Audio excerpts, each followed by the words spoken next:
welcome to the School Community Huddle with Ana Martinez. This is part 2 on how to talk to your kids about race.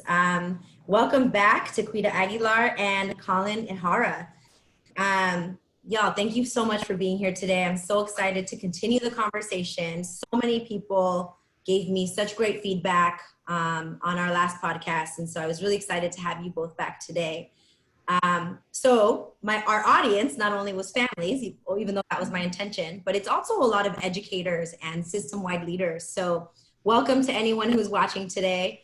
And so the first question, there's so much going on with race, and now that school started and people are excited to get started, and there's clearly a lot of opinions about this, right? And people who are who've come to me and also told me that they have a lot of conservative views, and they are just concerned about what schools are doing and like shoving race or LGBTQ and all this down kids' throats, and that doesn't feel right.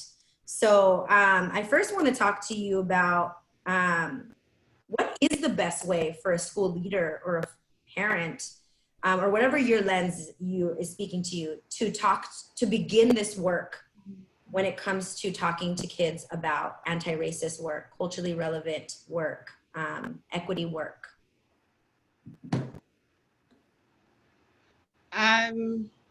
So as a school leader, I've also like grappled with that question and the best way. I'm also someone who has a hard time making mistakes. And in this work, like, you're going to make mistakes. And so that word best, I think there is no best way but to get started, because this work is important. This work is important. I've also been thinking about just people who are just starting in this work, and the fact that what you need to know is it is not your responsibility to have all the answers. And I honestly think it's offensive if you're just now getting started in this work, if you feel like I am the person who is going to tell everyone exactly what to do, when there have been people doing this work for years, right, for decades. And so I think one just very practical thing is to pull from people who've already been doing the work. Whether that be like research. So I think about Zorda Hammond, I think about Dina Simmons, I think about Dr. Tina Love.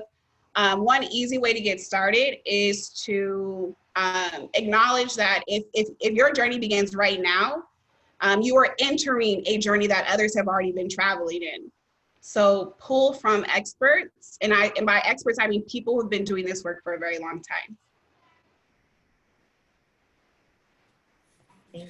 Yeah, just to add to that, yeah, I think the last time the three of us were together, we talked a little bit about the importance of like being visionary enough to be able to, you know, in many indigenous communities talk about looking forward 7 generations, like us doing the same looking back, right? And so thinking about our elders, our ancestors, those who had were able to muster the courage to identify and resist forces of violence that were targeting people for domination or destruction, and looking to them, learning from them. And I think even as you were kind of talking about this question of like, potentially parents, saying that, I don't know, like the ideology of talking about Black Lives Matter, or like the humanization of LGBTQIA plus folks. My mind immediately goes to James Baldwin, Gloria Anzaldúa, Audre Lorde, Angela Davis, like so many folks who, saw that being targeted for domination or destruction doesn't happen like on like one level of like, or one facet of people's identity. And I think, to Quita's point, as far as being like a school leader, for me as a school leader, this is the first year I've ever been admin. I'm, being humbled, into the ground and learning a ton, just about my own gaps in knowledge, my blind spots. But I think, what really is important is really figuring out within the context of your school community, what are your sphere of influences, and then building with, or maintaining the relationships that you have, growing relationships that you have. And ultimately, I think identifying folks who have, who are maybe closer to decision-making power than you, and implicitly and explicitly asking them to have your back if and when you are, in like explicit disagreement with a parent or a community member around some of these things. Because, I think that there's both, like wanting to have compassion and wanting to like listen to, someone's experience. And I think that, like, particularly if it's like our parents and our students, that like, number one, that's like our duty. And I also think that, there does come a time when we have to decipher for ourselves when it makes sense to like draw a line in the sand and say, we're not going to stop talking about this. And, I'm, maybe sorry that you feel distressed about that, but this is what we're doing and this is why we're doing it. Along with like drawing the line in the sand, right? I'm someone who believes like the answers for the community, they're going to come from the community. So when you're talking about, let's say your school, you're new into this, your school is new into this journey of anti-racism work, right? And then I'm also thinking your community is new to this work. And so oftentimes we spend a good amount of time with our team, those who work in the building, creating the mission, the vision, not by educating, like reading articles, books, having discussions with our team, but we don't often do that with the community. And so while every leader, every school should lead with their values, and every parent should know this might cause you some discomfort, and this is what is right. This is a part of our school's values, and that's like drawing that line, right? It might cause discomfort, right? And how do you create a system to where when you're talking about shifting the mindset of a community, because even when I'd say especially when you're working with really young children tend to just kind of like digest what you tell them, right? They're gonna go home to their parents and have these conversations.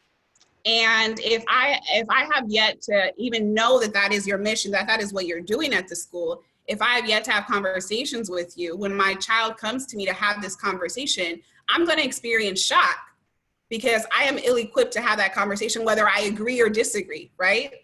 So I would say, how is the school bringing families along in this journey? And then how is the school preparing families for that disagreement? Because I think what you don't want to happen is families are all of a sudden shocked because you never told them you were taking an anti-racist stance. You never did the work with them that you did with the people in the building, right? I'm assuming you've done the work with the people in the building. And I'd say like rightfully so, there's a sense of alarm, especially when there's a huge shift, right? And so I make sure in that journey, you partner with parents, I'd say, and two, make sure parents know, and there are some things that I'm not swaying on, right? I say as a school leader and as a school, we can have conversations and I'm going to listen to you and I'm going to empathize with you. And when we're talking about creating spaces where in every moment we are valuing the humanity of each student and the identity of each student, if your disagreement doesn't align to that, just know that I'm not gonna shift. What you're saying makes me think of the word paternalism and process. So like, if your school's just starting or if your school's already started, the process of that is important. Like, don't do it to your community. Don't feel like I know what's best for them. Meet them where they're at. Like, if you serve a mostly immigrant population, then you have a responsibility to understand them. And you have a responsibility to say, also, it's a white supremacist value to think, oh, because of my positionality, I know what's best. You might not know what's best, and you might be the leader of that organization, that institution, that school, and you might not know what's best. And I want to hear from you all. So many organizations are wanting to hire people to do this work, right? Maybe they have an awareness that we actually don't know how to do this. and we need someone, an expert, someone to do this process.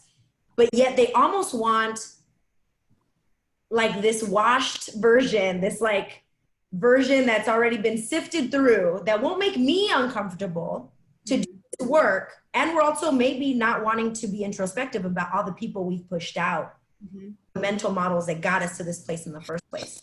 So I kind of want to hear from you on like organizations and schools or families that are going through what I would call like a grieving process, maybe in anti-racism. So it might be easy to say, I don't believe in it, or it might be easy to be like, no, I do believe in it, but I want it to be this very certain kind of way. Like, how is that process? And how does that process look maybe for various groups or people, and what would we recommend?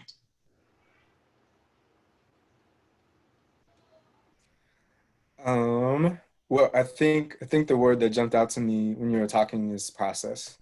And I think from the perspective of someone who is both admin, but also teaching at the same time. So I teach three cohorts of senior English and also have an advisory. And so in this kind of hybrid role, I think some of what like is coming up for me, and I think about the role of U.S. schooling as an institution, is that a lot of this work around anti-racism and about oppression just in general is completely, utterly process oriented. And I think that many of us who are in this work, or, who are, have college degrees, for instance, in a lot of ways have internalized unconsciously and consciously perfectionism, but also being product oriented, right? And I think a lot of people, and like we're in a profession where, at least with teachers, the vast majority tend to be white, middle class, and the ways that like a lot of, like, for instance, when I went to my my teacher education program, when like we went around, the vast majority of people, and they're like this question of like, what brought you to teaching? Vast majority were like, school is where I felt safe. School is where, I felt valued. And I was like one of the only, I was the only person of color in the English department at USF, and that year. And then also I was the only person that was like, actually, the reason that I went into teaching is I had really negative schooling experiences. And I don't want young people in the city I grew up in, the district I grew up in, to experience things that are same or similar that I did, and feeling like completely desensitized and not seeing things like that. And so I think all this is to say, I have a big struggle around this work for a lot of people, myself included at times, many times, is that it's not product oriented.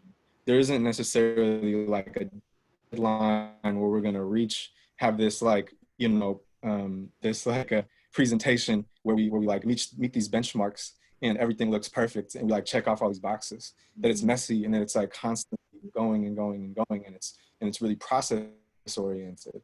And I actually think that that a big part of kind of white supremacy and hegemony, and the ways that our communities are often harmed, a lot of us, myself included, we need to interrogate the ways that we're product oriented and that we fall into perfectionism. And so I think like the more that we can explicitly think about this as a process, the better things go.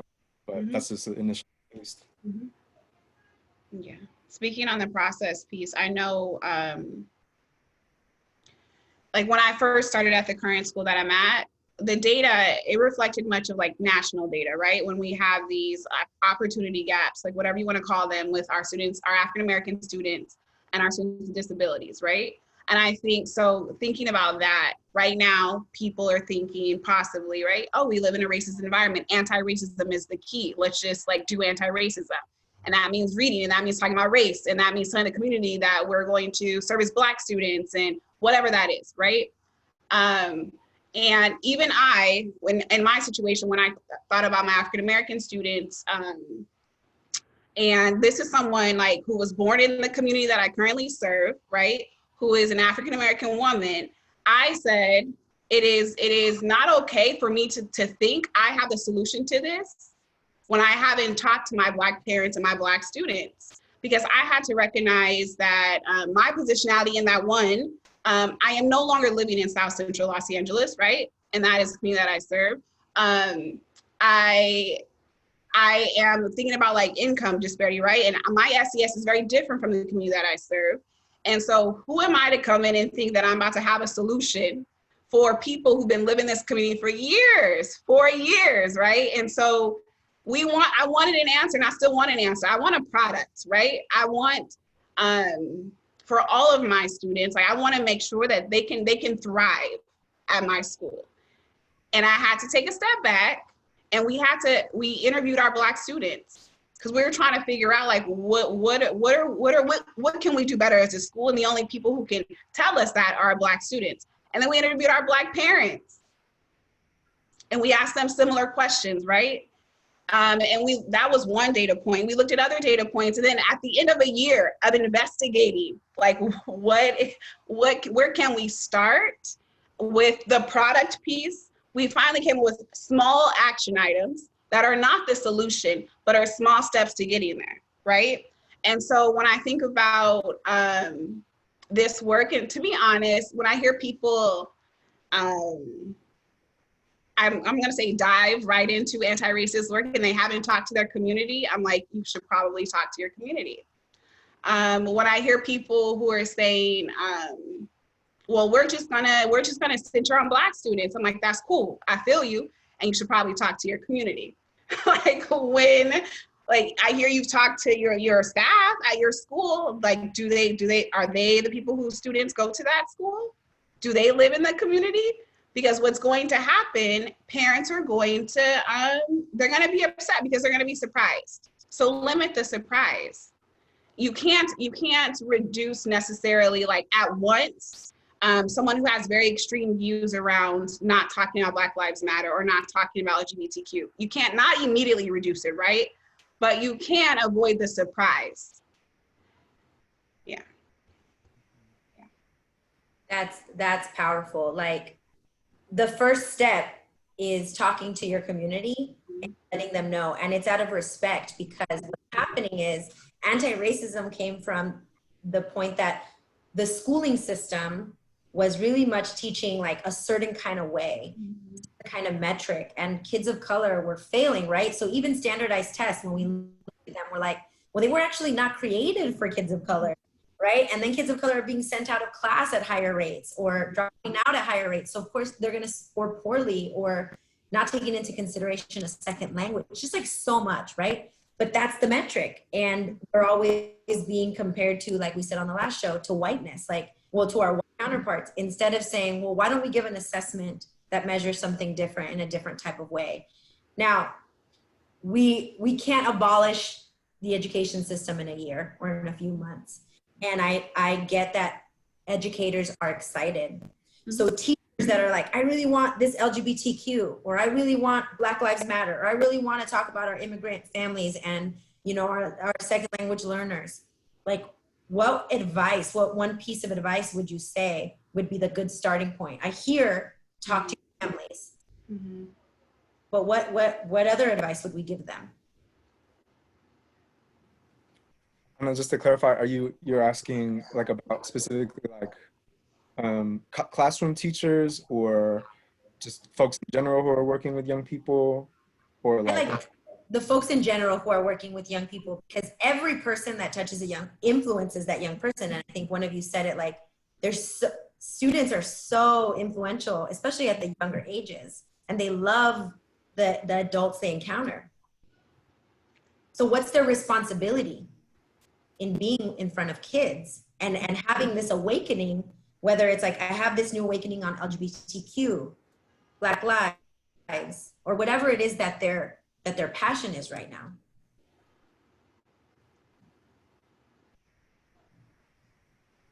I feel like I've said a lot, but aside from families, I would also say, like, know where you are in this journey and know what work you need to do as the teacher, as the adult talking to the child.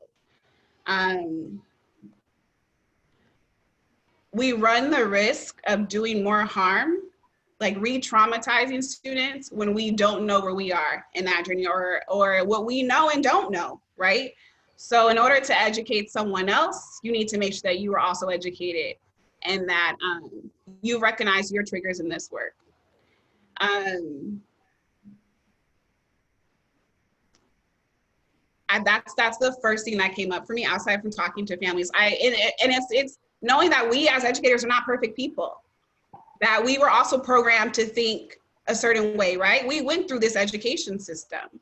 And so just because you have a passion for anti-racism, that does not mean that you are ready to do the full work, right? You still have to continue to get ready. And I would say, as for myself, like where are my gaps? Where are my misunderstandings? Because if I'm talking about speaking for as a leader, speaking for the LGBTQ community, I'm not a part of that community. Like I need to figure out how I can educate myself to do that work right.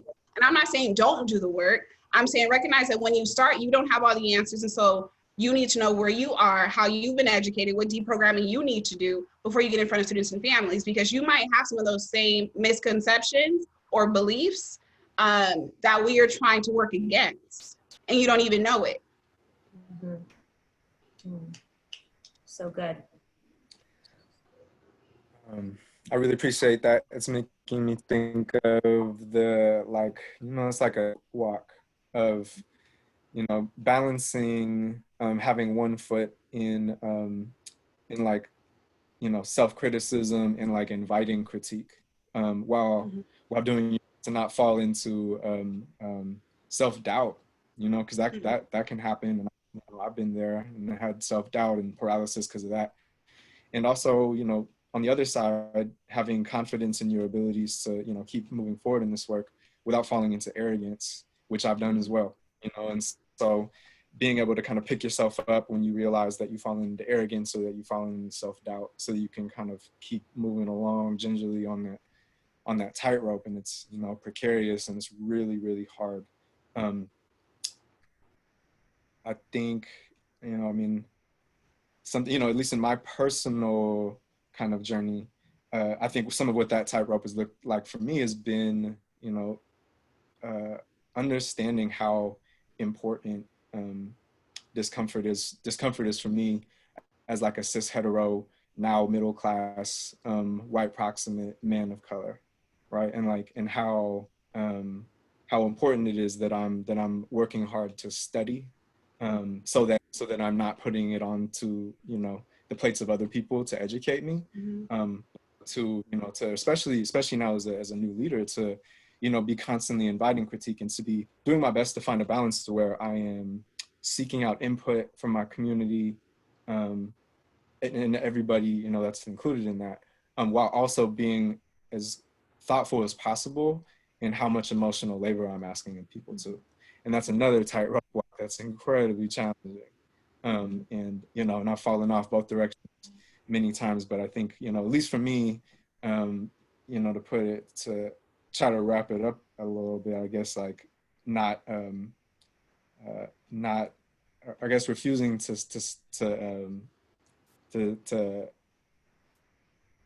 step off that tightrope and just give up, and going forward. Wow. What you said made me think about anti-racist leadership. And so someone who's made the commitment of anti-racist leadership, and I'm seeing this as I coach leaders, grappling with inclusivity, being inclusive about process and thought and conversation, and then making a decision. What advice do you have for leaders that have committed to anti-racist work on being inclusive and then making decisions so that it doesn't halt the work and you're not in conversation forever and ever? What advice would we have for leaders at that point?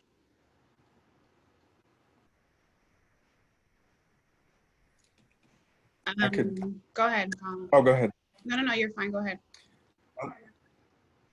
So the first thought that comes, because this is so fresh in my mind because it's happening in my experience right now, but I'm building a muscle around, and it's interesting because in hindsight, then I'm seeing the ways that, like, at least in my perception, that I've, kind of done this for folks who I care about a lot, who maybe had more authority, more positional power in different, like, schools, organizations, or districts or whatever. But I think I'm building a muscle around getting better at potentially, and this isn't always the case, right? And this might just be more perception than reality, but like becoming potentially a lightning rod because of your proximity as far as a school leader for people's upset about, you know, just the state of education in general, the state of our society and world, and like a lot of us, myself included, like really wrestling with, you know, a lot of negative emotions, anxiety, stress, grief, anger, and if my direct supervisor is the closest in proximity to me that has, you know, relative authority over my life, I might unconsciously be like sending that in their direction to different degrees. And some of it is, you know, maybe just, and some of it maybe isn't all the way just. But I think I'm getting better at like being thoughtful about if and when I'm taking out, you know, some of my indignation towards people that have more kind of institutional power than me, and also recognizing, you know, how much of it am I, you know, should I be able and willing to accept in my direction too, and how it's never that cut and dry.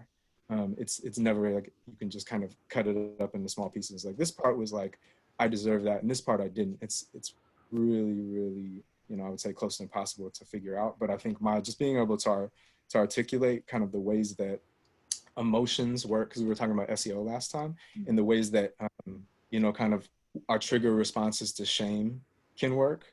You know, being as cognizant of that, you know, first and foremost within ourselves, but then also remembering to humanize everybody around us, that we all have different trigger responses to shame, particularly during a time when, you know, there are massive forms of trauma happening on top of the collective trauma everyone's experiencing with the pandemic. But that's those thoughts at the moment. I would say two things are coming up for me. One, I feel like we're at a critical time in history for education, and it's really difficult right now for people to, at least like in schools, to argue that we shouldn't center on SEL, for instance, given that our students are home and we're operating in a pandemic, then they have to come into the building. It's really difficult for someone to say, even though a child is not in person with an adult, like we should not talk about their emotional state, even though they're sitting, like that's hard, right? And I'd say while I've seen pushback from parents around like Black Lives Matter, it is also very difficult for someone to say right now, this is actually not an issue.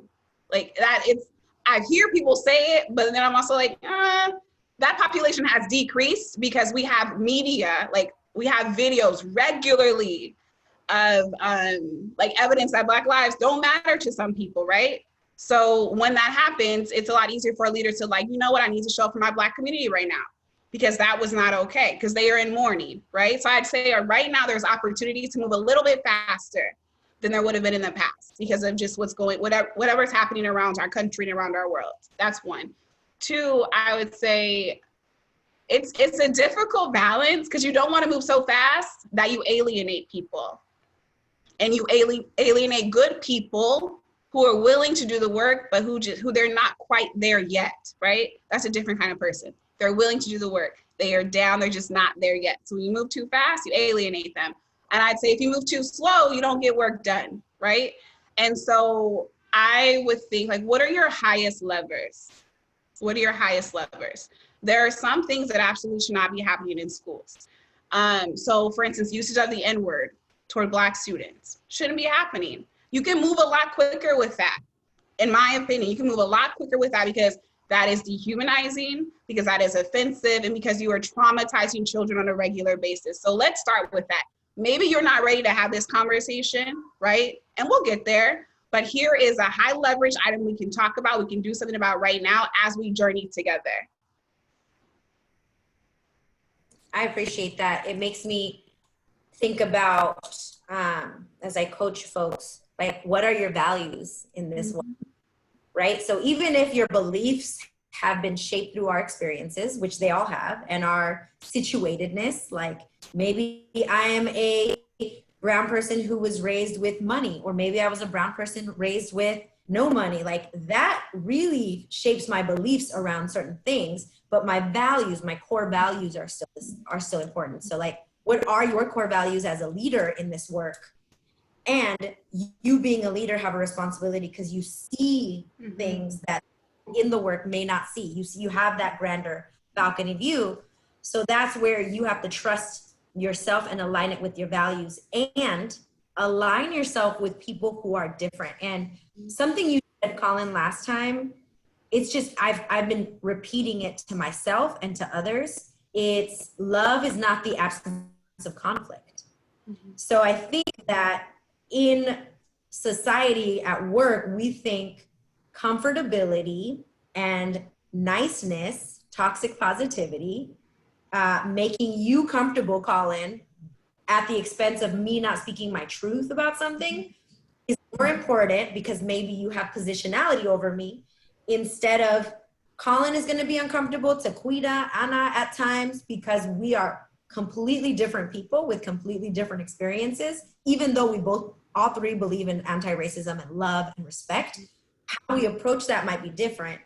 And that's going to determine you as a leader. Are you surrounding yourself with people who are comfortable enough, and are you comfortable enough to be challenged a bit and uncomfortable enough a bit, right? And so I'm not seeing that enough with leaders, like how, like you make people go through all these hoops to get to you because I want DEI, I want anti-racism. I wrote this nice letter to my entire community that we're going to start doing that. And I'm not surrounding myself with people who are going to make me think about things in a different way. And I'm not sure if that's like how you all are experiencing that, but we are different people. And anti-racist work doesn't mean I'm going to make you believe something. And I know I've had a lot of parents say, you know, I'm more conservative and I don't believe in X, Y, or Z, or I don't believe that you should teach my child this. And I believe what you said, Colin, last time, in like, no kid just completely takes everything, right? And just like believes it. However, how can we produce critical thinkers instead of kids that are just gonna regurgitate what I said? How do we do that well?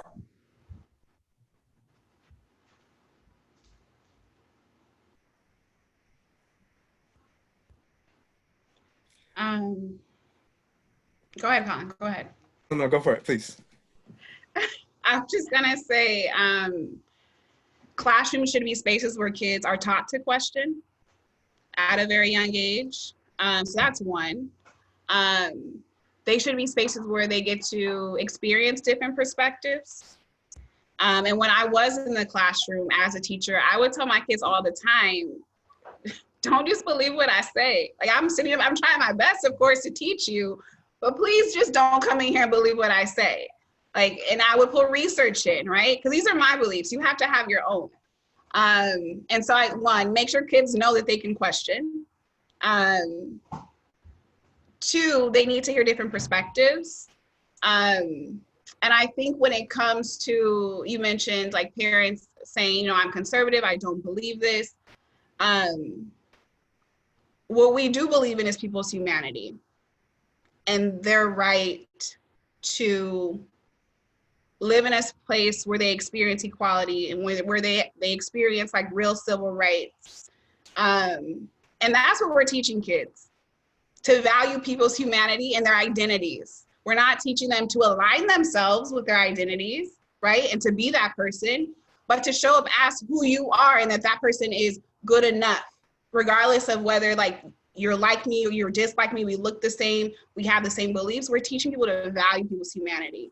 And so I know that's really difficult. Like I come from a family where LGBTQ is still a conversation that inspires debate. We'll say that, right? But at the end of the day, like the bottom line is everyone deserves for like the other person to value their humanity, period. So regardless of what you have to say about their lifestyle, what they do, like, and they're human beings at the end of the day. And that's what I want parents eventually like to understand, or I guess to agree with. Like maybe I don't agree with that person's lifestyle, but I do agree that they should have the exact same rights everybody else has, that they are a human being just like I'm a human being. And while I think that may come with critical thinking, I think for me, like that's the foundation. Yeah.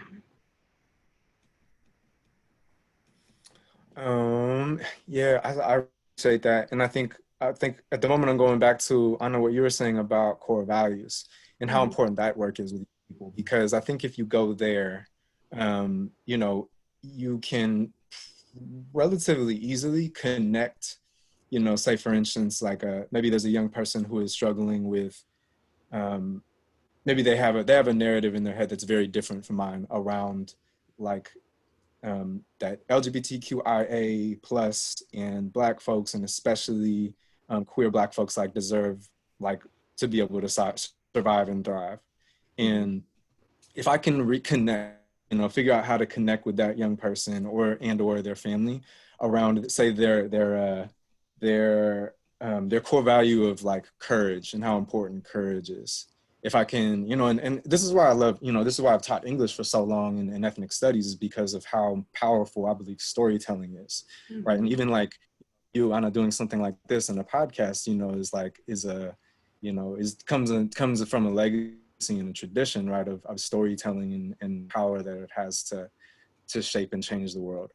And so, you know, then you know, like, how can I connect the narrative of, say, for instance, James Baldwin or Gloria Anzaldúa as folks who literally, you know, have paved the way and saved countless lives with their art and with their ability to tell stories.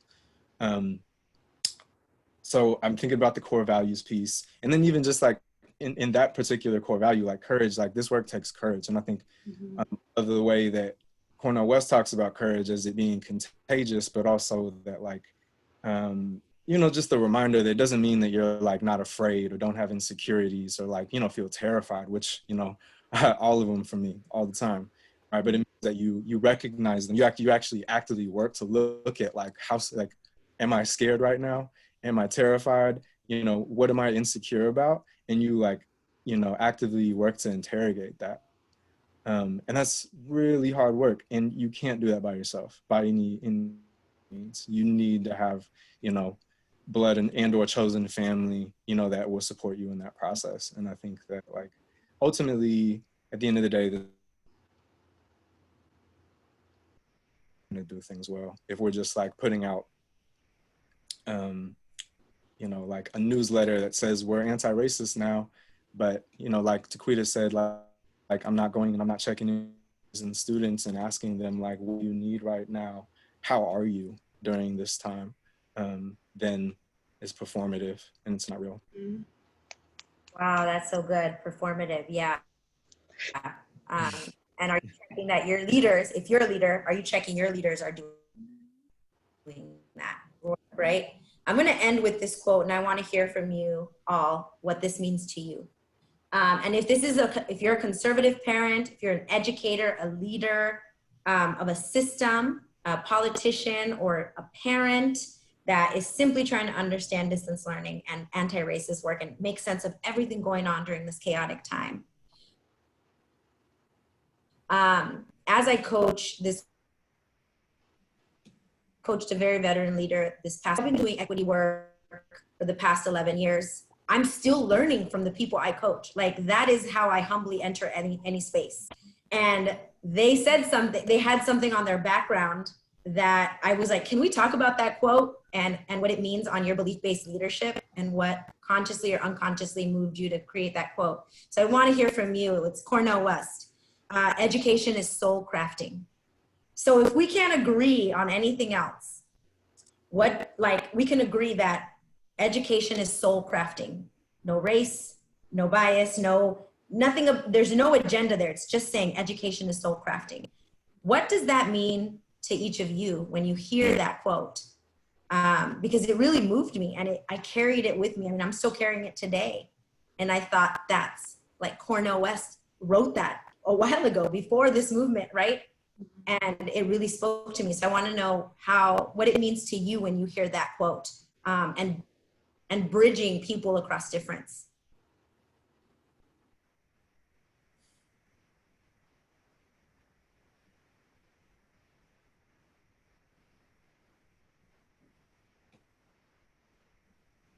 I am thinking of myself as a mother and who I'm trying to create my children to be, right?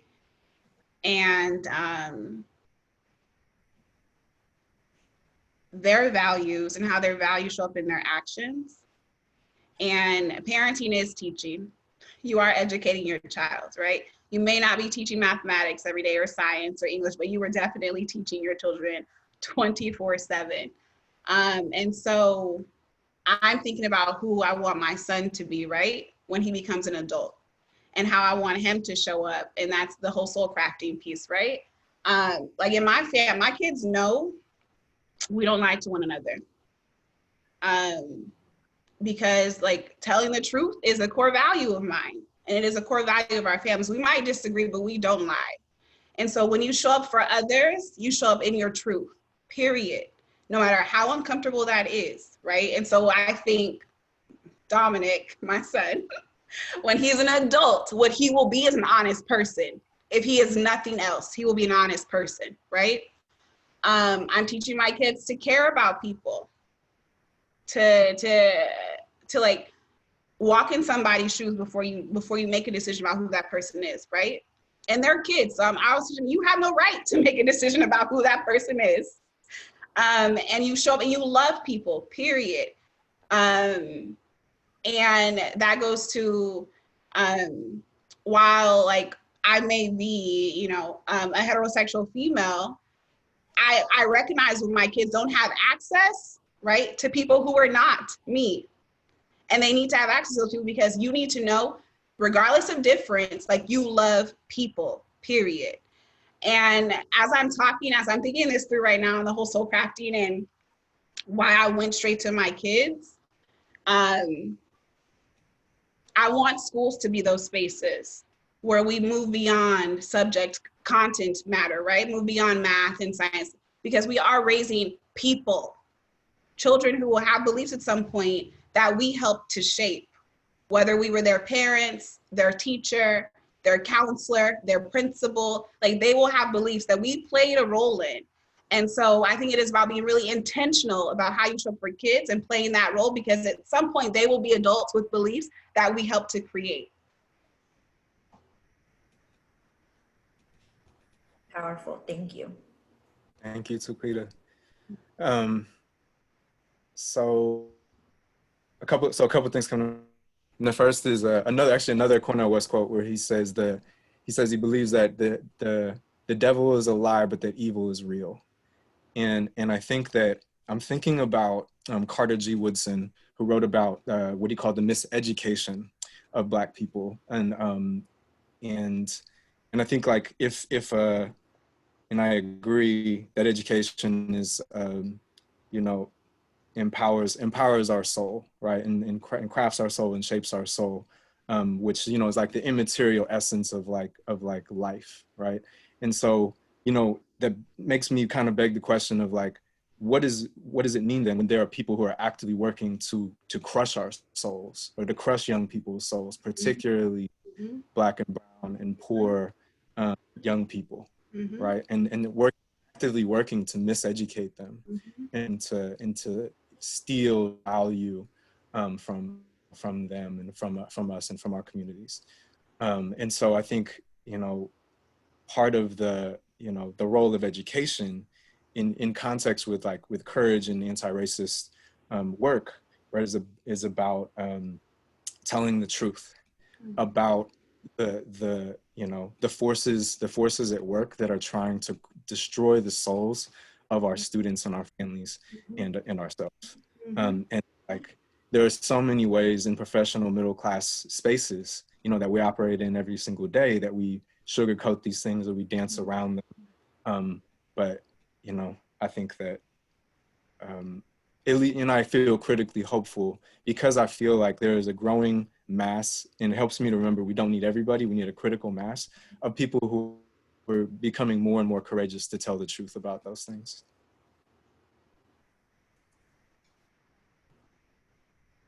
So powerful. Both of you are so wise, and I just appreciate you being here today. Honestly, I'm going to take Taquita's advice from the beginning and say, if if you want to start anti-racist work, equity work, culturally responsive work, just get started and listen to the communities you're serving, because you're serving them, not saving them, right? You are there to serve them. And if you've started and you've overwhelmed them, listen to them. That overwhelm is information. It's data. It says nothing about you. It's not a metric of who you are. It's just, hey, this is a lot right now. How can we, that doesn't mean stop. It just means how can you give it to us in a palatable way over time? Because it's happened over time. Racism happened over time. So in order for us to combat it, we also have to give love profusely over time, and respect and integrity, and craft the souls of our young people. So remember, if you're listening and you're just starting this work, thank you. You are enough. We love you. And we're in this together. And if you don't agree, that's your start. Ask yourself, why don't I agree with this? What is at the value of my core value of that? Thank you for tuning in. Thank you both for being a guest today. I appreciate you so much. I learned so much from you. Until next time, families. And remember, if you learned one thing today, then I did my job. Have a great day. Bye.